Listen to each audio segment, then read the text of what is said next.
Hey guys, Account Second here, and this is the info video for the NASCAR Pole 1 Cup Series Season 11.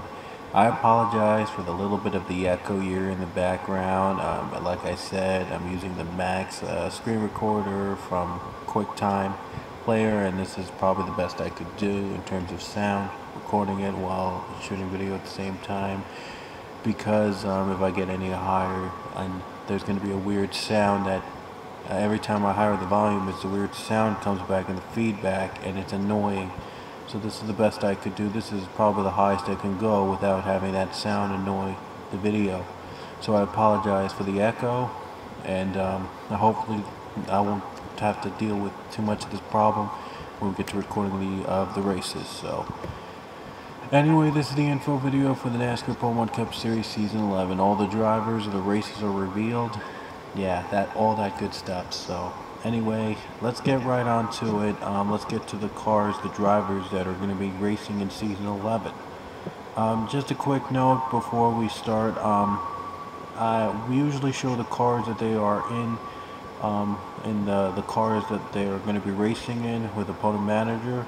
But in this particular game, I got one that's glitched up opponent manager. When I installed the first time without the CD patch, I was able to open it. Opponent manager worked fine. But when I restarted my computer, turned off my computer, and I installed it and I played it again without the CD patch, it wouldn't let me go.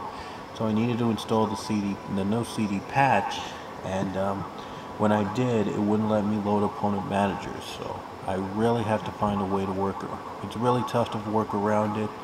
So I'm going to do the best I can. So I apologize if I'm not going to be able to show you the cars that are featured in the Season 11.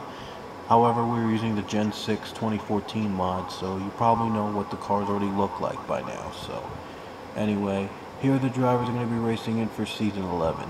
They're on the right of your screen. We'll go through them one by one, and they're also in the description below. So anyway, here we go. Let's go through the drivers.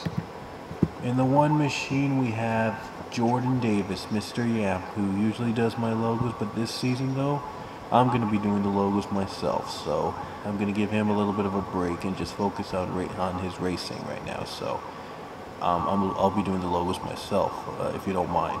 So anyway, he's in the one. In the two machine, it is Dillon Young. He's returning in the number 2. Brad Johnson is also returning in the number 3. Kris Wascher racing in the 4. Then Angel Navarro will be racing in the 5. Then it's Nick Pericles in the number 7. Luke Sams will be racing in number 9. George Roke will be returning in the number 10. We have a new rookie in the number 11 in the form of Brad Mojo. Funny name. Webster Zygarde, another cool guy. He's returning in the number 12. Kyle Collins making his return in the 13. DJ Kurtis is returning in the 14. Dylan Theroux in the 15. Alen Smith, Alen Smith in the 16. He won the Pichu Cup this season. There won't be a Pichu Cup to compete for Season 11, and I'll explain to you why in a little bit. In the 17, it is John McNamara. In the 18, it's Jack Blake. Number 20 is Mason Wood. Number 22 making his return to the PCS, Nathan Hudson. The 23 is taken by Aaron Frink. And we have a new rookie again in the 24. First time we had a rookie in the 24 since Jonathan Thoman in Season 4. Jordan Newman will be racing in the 24 this season. Ziki Marley will be in the 26, returning. Connor Breton is also returning in the 27. So is Michael White in the number 30. We have a rookie again this season, another rookie in the 31. Sean Harple, I hope I pronounced it right. Sean Harple in the 31. Charles Sandfer, a longtime veteran, 33, he'll be riding this season. Leia Walker's 34, 35, and Daniel Coffey 38, all in the same Front Row Motorsports team. And then in the 41, it's Alen Smith, A-L-E-N Smith. That difference between A-L-A-N Smith and the 16. It's going to be interesting. In the 42, defending champion, and I think the only champion in this field, if I'm not mistaken, Alex Pedro in the 42. And I'm just looking a little bit for a sec. Yep, I think he is the only past champion competing in season 11. He's a defending champion. 43, it is Ryan Acosta. In the 47, it's rookie Jordan Smith. In the 48, we have Zachary Chambers. By the way, Jordan, I don't think is related to the two Allens. In the 51 is Jacob Lawlor. He needs just one win to tie Pichu for the most wins in the Pole Mud Cup Series. In the 55 is rookie Addison Steinbach. Jordan Davis in the 66. I will fix that. I will work on who will get the 66 in a little bit, because I just noticed I have two Jordan Davises. Just now I just noticed that there are two Jordan Davises in the ride. I will try to change that. I think that's supposed to be another Jordan or something. Oh, Jordan Smith is there. I'll change the 66. Don't worry, I'll work on that. Then the 77, it's Avi Saks. In the 78, it's Kyle Singer, the rookie, 78. Zachary Fitzwater will be in the 83. Max Skinner will be in the 88. Rookie Daniel Voyles makes his debut in the 98. And the 99, as always, will be driven by Pichu. I will work on 66. I'll see what I can do for 66. Do not ask me for 66. I'll try to find another driver myself that'll take over for the 66. So don't ask me. So anyway, I'll let you know who drives the 66 when we get to that point. But anyway, time for us to reveal the schedule for season 11 of the NASCAR Pole Mud Cup Series. Now, it might be subject to change on all races, because this is the first time I'm using a Mac for Enertown 3. Might be the first ever user to use Enertown 3 on a Mac. It's going to be very interesting. So it's all the tracks are subject to change for whatever reason, if something really glitchy comes up. This is pretty much trial and error for season 11. I'm just hoping that we go on without a hitch. But anyway, here is the first race. As always, it'll be the Daytona 500 as always, it'll be the Daytona 500, and for the first time ever, it'll be a night race. So we're happy to report the Daytona 500 will be a night race for the first time ever in the Pole Mud Cup history. If I could get there, we'll get to the second race, which will be in returning to Zombie Spaceport, the Pizza Hut Zombie Fest. By the way, I came up with all the names myself for season 11. I figured there's no point of giving users the right to name races anymore, because it really doesn't matter anymore, because they're all just watching the races and no one talks about the names of the races. So I decided to just make it my own and put my creativity into it. So anyway, second race of the season, the Pizza Hut Zombie Fest makes its return to Zombie Spaceport.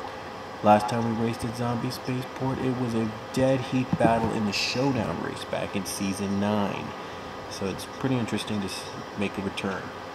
Then we'll head to the Super Speedway Homestead, Miami. It's now a season in the first 10 race in season 11.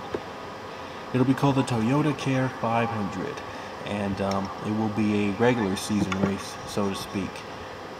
It was a chase race a couple seasons back. Then we'll head to Coca-Cola, the Coke Zero 401. Back to the Coca-Cola day configuration, because I want to take it easy on this game. And then we have another return to the track, Pocono Raceway. I'm giving it another chance. The Good Sam 400 at Pocono will be part of a doubleheader in Pennsylvania. First in Long Pond in Pocono, and then to the Blue Ridge Summit in Blue Ridge Speedway. That race will be called the Camping World 500. We'll have a doubleheader in PA. And then, it was a World Tour race, but now it's a regular season race. Twin Ring Motegi, the Pokken Tournament 300 from Twin Ring Motegi in Japan. As World Course is going to be completely different than what it was usually before. And I'll explain to you how it is in a little bit. But anyway, here's another track that's returning, Barber Motorsports Park. This last race that was held in Barber was in Season 1 of the Pullman Cup Series, back when it was known as the Pichu Series. But I've decided to bring it back to get improved, since the physics are improved and, well, the racing's improved. We've added pit stops, so this should be interesting. Should be pretty interesting and not a bore fest like it was in the first race there. So let's hope that goes well. And it'll be called the Dodge Crimson Tide 200. That's what the Barber race will be named after. And then we'll head back to Eldora Speedway, more dirt racing in the Nutella Mud Bowl. It's also returning to Eldora. So Eldora was very popular, and I figured why not make a return to the very dirty track. And then finally, it's not the Super Snack 500, it's the Jersey Fresh 500 by ShopRite at the Super Snack 500 track that once hosted the self-titled race. It'll be in a different track. The Super Snack 500 will be a different track this season, and it'll be a night race for the first time. However, the old Nabisco track will host the last race before World Tour 11, or I should call it World Course Tour 11. By the way, yeah, Nabisco will be the race 10 at the Jersey Fresh 500. Now I'll explain Road Course 10. It is going to be 10 races all around the world, just like World Tour, except all the 10 races outside the US are going to be road courses. So it's going to be very, very interesting to see how this goes with the Pullman Cup, see how very well it's going to go with. So anyway, it'll start in Canada, first 2 races in Canada. It'll be in Canadian Tire Motorsport Park. It'll be Chevy Silverado 250 to start off World Course Tour 11. It's going to be a really, really exciting one. We really will look forward to it. Then we head over to Montreal Circuit Gillies Villeneuve, the second of the Canadian doubleheader, the Labatt's Canadian Lager 200 at Circuit Gillies Villeneuve in Montreal. And then it's heading over to the United Kingdom, Silverstone, UK, for the running of the Mercedes-Benz 300. And that should be interesting. It's the first race of the Pullman Cup Series that will be held in the United Kingdom.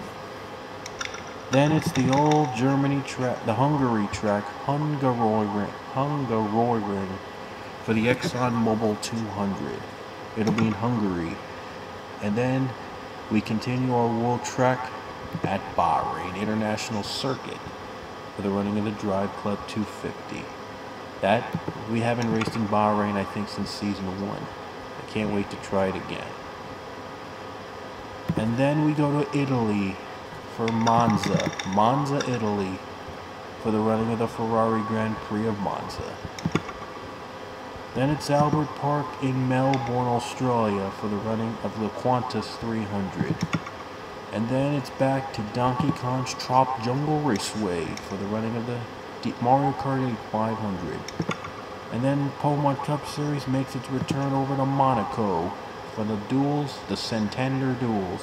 A little bit improved this season. It's the most recent Monaco, and I can't wait to see what interesting racing will bring up in that track. And finally, the last race before the chase will be the end of Road Course Tour 11. It's at 3:49 in Canada, the Turn of Death 500, which will be the last race before the chase. That is sure to bring up a lot of controversy when we decide the chase. And here are your 10 chase races. First up, the 3 Sweet 16 races. It'll start in Charlotte this time with the History 300. Then it'll be followed by Atlanta Motor Speedway. We'll be going back to the original Atlanta Motor Speedway. It'll for the Oral-B USA 500. And then the final race of the Sweet 16 will be held at the old version of Texas Motor Speedway for the running of the Mako 500. And then we have the Dirty Dozen, which will all be at road courses. First at Riverside International Raceway, another new track this season, the GoPro 200.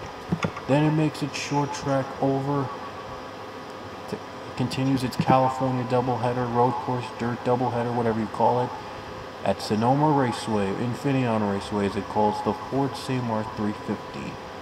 Then we travel halfway across the world, all the way to the home track of TA2 Racing, Watkins Glen International, for the New York Lottery at the Glen.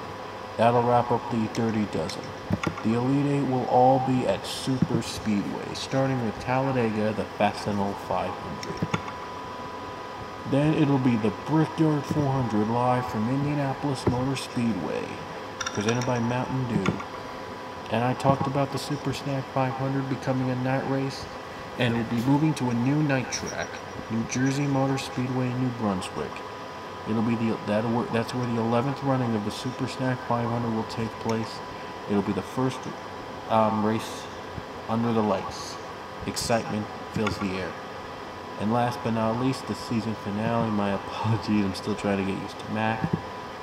The season finale is always Zen Jolts. It's where the final four will compete for the championship. For championship race 11, a champion will be decided. And one more thing to note, the All-Star track, I'm going to reveal it right now this year, because why not? The All-Star weekend will be held this year at Mid-Ohio. Mid-Ohio Sports Car Course will host All-Star festivities, the Showdown, and the All-Star race. So it'll once again both be at one track. So it should be, all the schedule should be fun. Again, they're subject to change. None of the races are safe. We could change it up every once in a while, depending on if this goes well and smooth. So I'm hoping, fingers crossed, all races go smoothly. So anyway, let me explain to you what's a little bit different on how the chase is going to work out. There's not going to be a point system. First and foremost, there will not be a point system. I've decided to get rid of it because none of my points, score points, no, I'm sorry. Race Points Manager, none of my points managers work on Mac. And yeah, I cannot find one that works exactly good on Mac. So I've decided to scrap points. And that's why there'll be no Pichu Cup to compete for in this season for the foreseeable future. Until I found a good points manager that can work on Mac. So anyway, and so there will not be a point system. But I will be using this year's current chase standing. Win and you get in. So all you need to do is win and to get in the point and to get in the chase. So basically all the driver needs to do is win and to get in the chase. I'll still be using that format just without the points. And after 349 we will have set up a default point system with only those 16 chasers only, and I'll keep track of all the 16 chasers as they go. I'll score them one by one, and we'll do it from there. So again, no point system for the first 26 races. It's basically win and get in. So, and then when the chase begins, we'll have a point system only for those 16 chasers. Then that's how we'll decide a champion for season 11. So that's all I gotta say. One more thing. There is no comment rule, but I do encourage you to comment as much races as you can. The more comments, the better for the series. So please do comment on races when you can. Please do, because it'll help support the series a lot. So I really need those comments. So anyway, hope you guys are looking forward to season 11. We'll start next week. It's gonna be a fun season. Going to be really, really interesting season. Hopefully goes on without a hitch. This is the account second here, and I'll see you later.